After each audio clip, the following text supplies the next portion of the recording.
I think this is you still being bitter from the Canada-US battle. I think that's what this is. It could be. Oh yeah, that's the blue. That's the blue I remember. I wouldn't call it beer-like aromas. As far as big brands go, I mean... Welcome back to Beer Brackets, everybody. This is an extremely special review. As you can see in front of me here, I've got a Canadian classic, Labatt Blue, that we haven't talked about on the channel since our Canada versus US episode from way back in the beginnings of Beer Brackets about 2 years ago. In the mists of time. Looking off in the distance. You're looking off into the beer distance. It's been a long time, and this is an interesting beer. And so, we've had these episodes exploring, going deep down into the history of our individual beer cultures. Alessandro, we explored Italy a little bit. We did that Moretti and Peroni feature. And now we're starting off with my Canadian heritage and Labatt Blue.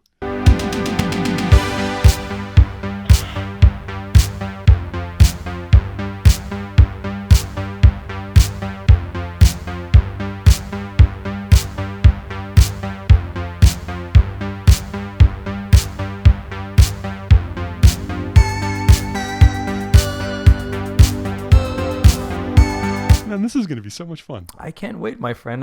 Like I was telling you here before we started, I'm excited, obviously, to try this beer and review it, but I'm mostly excited to hear what you have to tell about it, because I'll be honest, I know a little bit about, Canadian beer culture, but I don't know, nearly as much as I should. So I am excited to hear your take and to get all those insights, and I'm sure our viewers are too, so... You're excited for the beer stories. I am. I love beer stories. My favorite kind of story. Well, that's one of the reasons we wanted to do this, was tackle these big brands and sort of give our own perspective on them. And growing up in Canada, Labatt beers were kind of like, the working class beer. They're available in every corner store, especially where I was growing up in Quebec. They had these corner stores called dépanneurs where you could buy beer and wine pretty much on every street corner in any residential neighborhood. And so the Labatt beers were kind of like, you could look at them as like being the Budweiser. And what was interesting is that even when I was young, I don't remember Budweiser being so prominent, at least in Quebec. And Labatt Blue, along with, let's say, the Molson beers, everybody's probably familiar with Molson Canadian. Molson had a whole other lineup of beers like Molson Dry. So it was the cheap, economical kind of working class beer. And it's so funny to me that Labatt Blue is like the exported beer that you could get easily down in the US. It's widely distributed. It's time to call for the blue. Labatt Blue here has been brewed since the 50s. It was originally brewed in the province of Manitoba. And if you're familiar with the Canadian Football League, which I don't expect you to be, there's a team in Winnipeg called the Winnipeg Blue Bombers. And so the reason why it's called Blue was after the Blue label, but also was named after the team. And I see you're wearing your blue Lightning shirt in honor of it. Yeah, I thought, like, what do I have that is blue to honor this Canadian? So I thought, like, this works, Lightning Blue. All right, man, I'm excited to dive deep into this Canadian legend. Let's do it, man. Let's do it. Let's start this review. Oh, man. Oh, my God. It is kind of light. What is that aroma? Okay. All right, you start, buddy. You start. What do you think? Aroma cheers, my friend. It's going to be fun. You're getting a little bit of that raw sewage, that patented Busch Light raw sewage. Aroma. It's got an aroma. It does. The initial when I first smelled it, I got this note of grain, but it's I wouldn't call it beer like aroma. It's more like the kind of aroma you get from barley, like if you've ever homebrewed anything and you're smelling that, like that. It has a distinct note, and that's the first note I got. But it dissipated pretty quickly. And then there's this like very thick sweetness. Very thick. Thick is, I think, a common word that's going to come up in this review a lot. Yes. Very thick sweetness. Sweetness. Very luxurious. Very, very velvety. Yes. Overall, I think I'm gonna start with the 1. I don't want to go too high, too low. There's definitely That's something fair. that it's not hitting all the spots for me, but I think a 1 is okay here. What do you think, my friend? Yeah,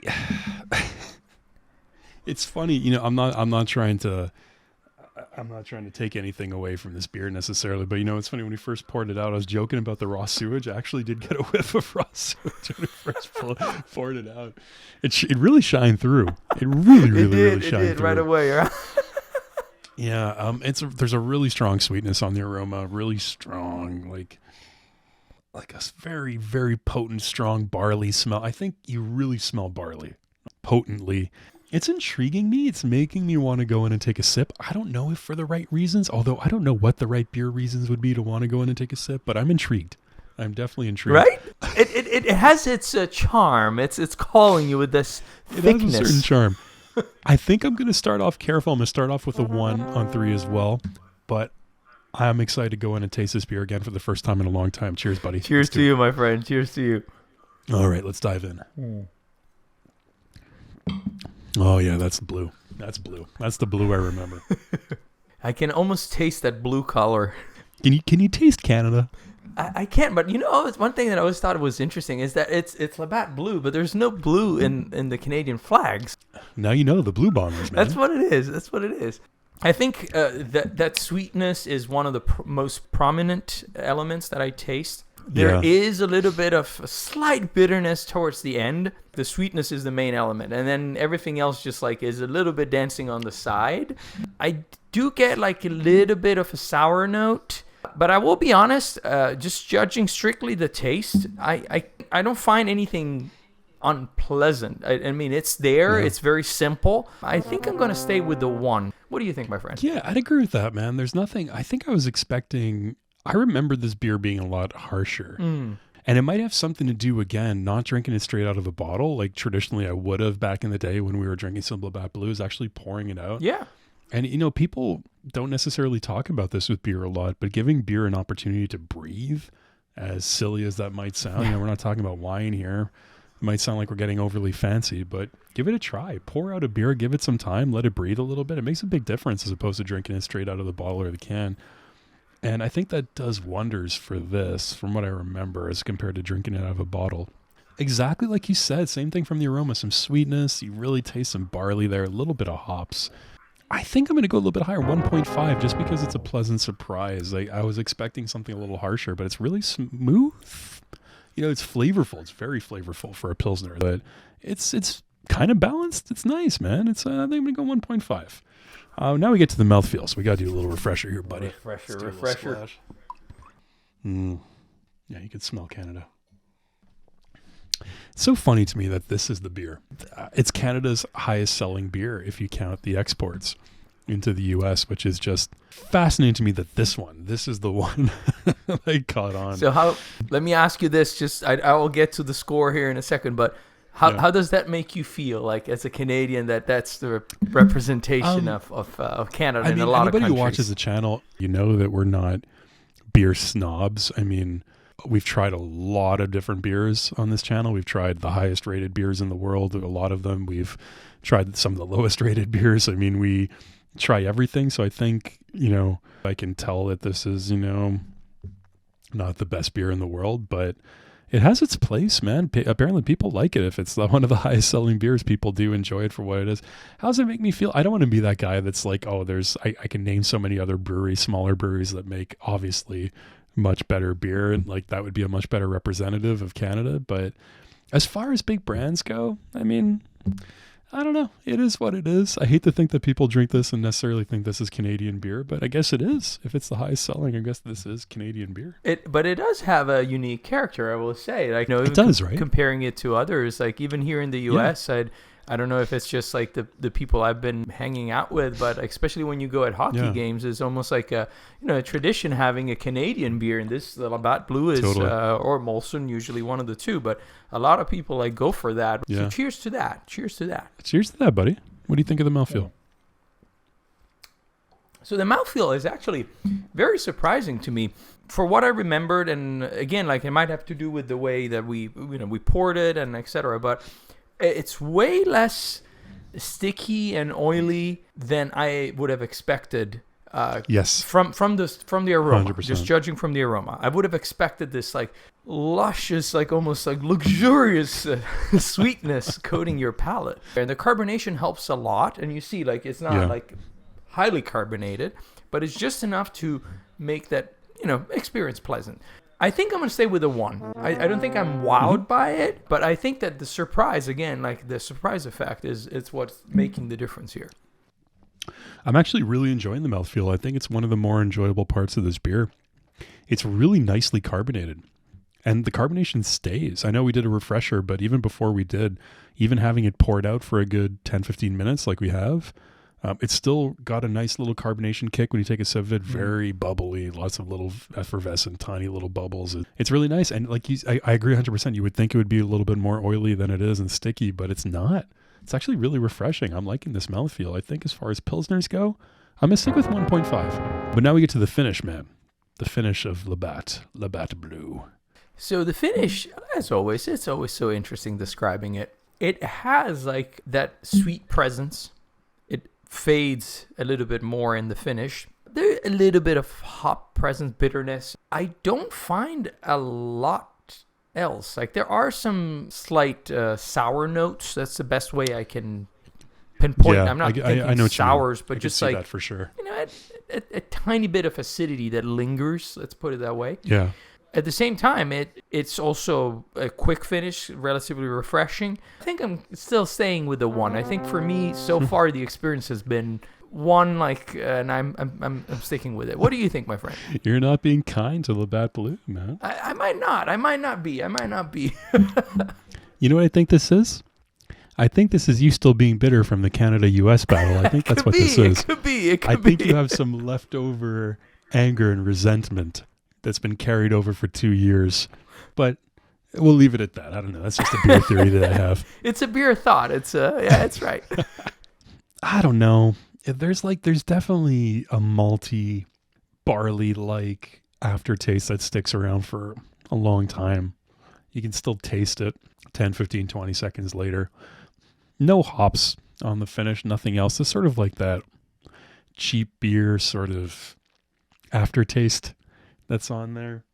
It's not bad. I've had much, like, God, when we tasted Busch Light a couple episodes ago, that had an aftertaste on it. This is not bad. It doesn't shine through as the Busch. It doesn't. It only shines halfway through. It's not bad. I'm going to stick with a 1.5, I think. And I think I might be being a little generous with this. But now we come down to the overall beer experience, my friend. From beginning to end, how would you rate Labatt Blue? I know you've given 1s all the way through, but this is when the intangibles come into play. It could wind up being a 3-on-3 beer experience. I don't know. It could be. I don't know, but let me know. What do you think? But as a matter of fact, my friend, like I think that walking into this review, I didn't know exactly what to expect. Obviously, I've had it a few times. We've had it together also. I approached it thinking something, and it has surprised me quite a bit. I know my scores have been like a little bit on the lower end, but mostly, and I'll be honest here, like the sweetness for me is the element that has been keeping the scores a little down. You know how like I tend to not like beers that are overly sweet, so the fact that it doesn't have like too much of that hop presence for me is like what like kept it a little bit down. But on the overall, I think I'm gonna go with the 2, my friend. Hey, look at that! I'm gonna go with boost the 2 for the overall. And I love it. And I think that this beer absolutely deserves a place, prime place in the beer world for the fact that it represents, a country. It's available in a lot of places, so it gives a lot of people the opportunity to experiment and try that. It is a very enjoyable drinking experience. So for all those reasons, I think it deserves a 2. Oh, absolutely. What do you think, my friend? The more I drink it, actually, the more the finish is kind of like building up. It's sticking around. It's coming. I'm like halfway through the can at this point, and the finish just gets more and more intense. This is the blue I remember. Talking about beer experiences, this is the blue I remember. See, it's maybe the finish shines through at the second can. God, as an overall beer experience, I actually have negative memories of Labatt Blue because we mostly drank this when we were young and hadn't really developed a palate for beer yet. You were just drinking it at parties and you were drinking it when you were out just to have a good time and drink something. And I remember it being just harsh drinking it at the time, and now it's, I can look at it in a different perspective. But so I don't really have nostalgic memories about Labatt Blue that would bump this category up a little bit. But I think in this experience, from beginning to end, as an overall beer experience, I'm gonna go with a 1 on 3, a little lower than my other scores. Just actually mostly because now the more that I'm drinking it, the finishes is building up, and it's kind of getting a little unpleasant. So calculating our final scores at the end of this experiment, which has been really fun. This has been really cool to go back and review Labatt Blue like this and really break it down, which I never thought I would do. You talk to 18-year-old Joe and ask him if he'd be analyzing Labatt Blue, this mouthfeel and finish 20 years later, and never would have guessed. So for Alessandro, came out to a 2 on 5, which in our rating system is a nice beer. For me, it was a little bit higher, 2.16 on 5, which is still a nice beer. Well, thank you so much for coming along on this journey with us, everybody. We're going to have more content exploring my Canadian heritage to come, so keep an eye open for that. If you don't want to miss our episodes, click subscribe, but also click the notification bell down below, because YouTube, if you don't hit that bell, they're not going to tell you when new beer bracket episodes come out, so you won't be able to see Alessandro and I experiment and explore our beer heritage. You won't be able to come along for the ride. Click it. Ring the bell. Ring the bell. Ring the bell to get the episodes. To have a beer. Ring the bell to have a beer with us. That's basically what it means. Right there on the beer bell. It does. It does say it on the beer bell. Let us know down below, what do you think of Labatt Blue? Is it your favorite Canadian beer? What do you think of Canadian beers? What's your experience with them? Let us know down below. Cheers, everyone. Cheers. Whatever you do, don't forget. We should come up with like this routine where I say don't forget and you say don't forget to close your beer brackets. I think this is a fantastic idea, my friend. Let's try it again. Don't forget to close your beer brackets. Cheers, everybody. We'll see you next time. Cheers.